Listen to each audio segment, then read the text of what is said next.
Hi, it's Ashleigh from Sweet Dreams Bake Shop, and welcome back to my channel where I make a lot of cake and cookie decorating tutorials as well as give a lot of baking business tips. So today we are kicking off our Valentine's Day treat boxes with these adorable dinosaur macarons. So I decided that this year, of course, I will have a full treat box video, but I would also make smaller, shorter videos in case you only want to watch one thing being made. And in this instance, we're starting off with the macarons. Macarons are a great one to start with because you can make these more in advance, about 3 months in advance if you really wanted to, but I normally just did it about 1 month in advance to make sure that I was ready for all of those Valentine's Day pre-orders. Now, I will leave a link to the recipe down in the description box below that is very similar to this macaron recipe that I am using. In this particular video, we're focusing more on how to actually pipe the shapes and what to do in what order. Now, there's a few key tips when specifically making shaped macarons. First of all, I am going to be dyeing my macarons with a little bit of matcha powder for the green,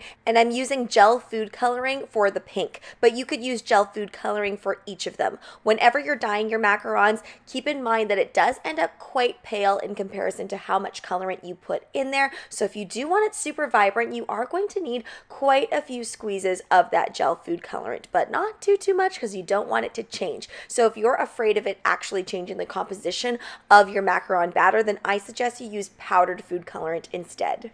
Now, when I'm piping shapes, I like to do a few less turns of the batter than I normally would. When I make round ones, I like to get this pretty loose so that it gets nice and flat. But when I'm making something that has a little bit more detail, I like it to be just a hint thicker. Now, I made this stencil on Canva. Let me know down in the comments below, would it be useful for you guys if I actually exported these PDFs that I make and uploaded them to a website of some sort? You could use them for macarons or you could use them for royal icing transfers. So what I'm doing here is I'm actually testing out the batter. So the batter is slightly too thick and I'm even trying to bang it out, trying to get that nice and flat. So what I did was I went in again, I emptied that whole piping bag, and then I did a few more turns of that batter until I got it to the proper consistency. So even someone that has made tons and tons of macarons does this. And I use these non-stick mats. You can find the link to them down in the description box below because it's so easy to scrape off that macaron batter super cleanly and you're not going to lose any of it.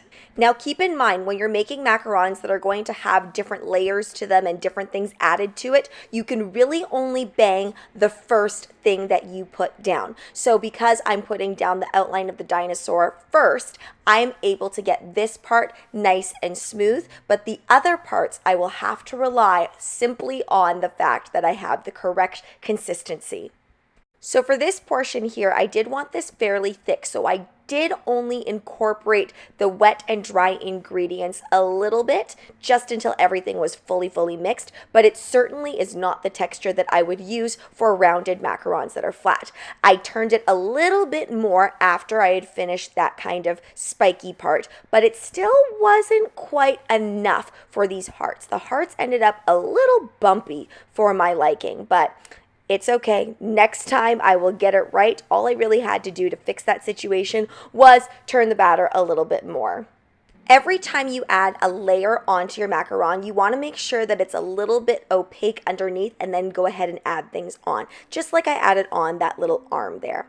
Now, if you want taller feet than the feet that I have, you do need to pipe things a little bit thicker so that they are a little bit taller, and then you will develop those feet. And in order to get feet for this, I did let it rest for an hour. I then baked these at 300 degrees for 20 minutes. So I did 10 minutes, turned the pan, and then did another 10 minutes. I find that this is the best way for my shaped macarons to not get overly browned, but to also bake through and through. And those non-stick mats will help you. I suggest you do not use parchment. And I'm filling these up with a white chocolate matcha ganache.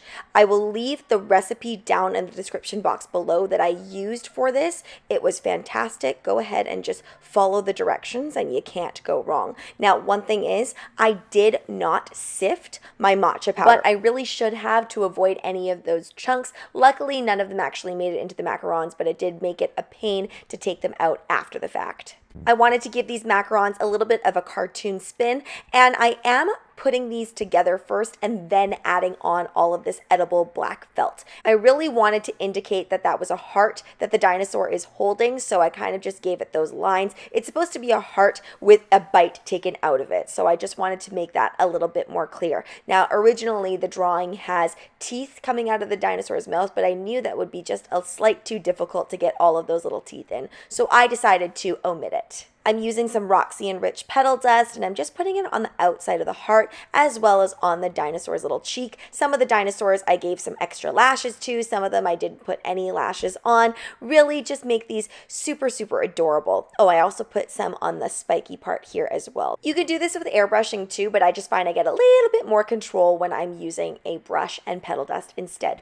Now, I didn't show you how to make this giant macaron heart in the video, but that is coming up in a later video later on in the series of treat box stuff that I am doing, so be sure to come back for that one. Now, I'm so excited to share with you guys more treat box ideas I have for the Dinosaur Valentine's Day treat boxes, and in that full video where I will have all of the treats in there all at once plus packaging, I will also share pricing with you guys as well.